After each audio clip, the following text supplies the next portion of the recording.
বাংলাদেশ থেকে তৈরি পোশাক ও প্রক্রিয়াজাত খাদ্য সামগ্রী সহ কিছু পণ্য স্থলবন্দর দিয়ে প্রবেশে নিষেধাজ্ঞা দিয়েছে ভারত।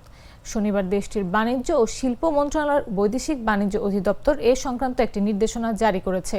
বাংলাদেশ সমুদ্রবন্দর ও স্থলবন্দর দিয়ে ভারতীয় তুলা আমদানিতে নিষেধাজ্ঞা আরোপের পর এই নিষেধাজ্ঞা আরোপ করল ভারত। এতে বলা হয়েছে, বাংলাদেশের কিছু নির্দিষ্ট পণ্য ভারতের স্থলবন্দর দিয়ে প্রবেশে নিষেধাজ্ঞা আরোপ করা হলো। এর পরিপ্রেক্ষিতে কোনো স্থলবন্দর দিয়ে বাংলাদেশ থেকে তৈরি পোশাক প্রবেশের অনুমতি দেয়া হবে না। কেবল নাভা সেবা ও কলকাতা সমুদ্র বন্দর দিয়ে প্রবেশের অনুমতি থাকবে। এই নিষেধাজ্ঞা ভারতের মধ্য দিয়ে পরিবহনকারী বাংলাদেশি পণ্যের ক্ষেত্রে প্রযোজ্য হবে না, যা নেপাল ও ভুটানের উদ্দেশ্যে পাঠানো হবে। এই নির্দেশিকা কার্যকর করা হয়েছে।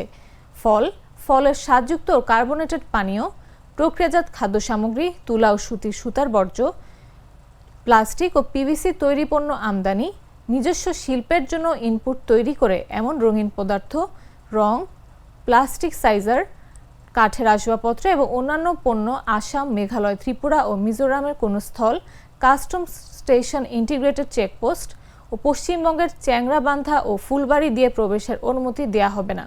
তবে বাংলাদেশ থেকে মাছ, এলপিজি, ভোজ্য তেল এবং চূর্ণী পাথর প্রবেশের ক্ষেত্রে নিষেধাজ্ঞা প্রযোজ্য নয়।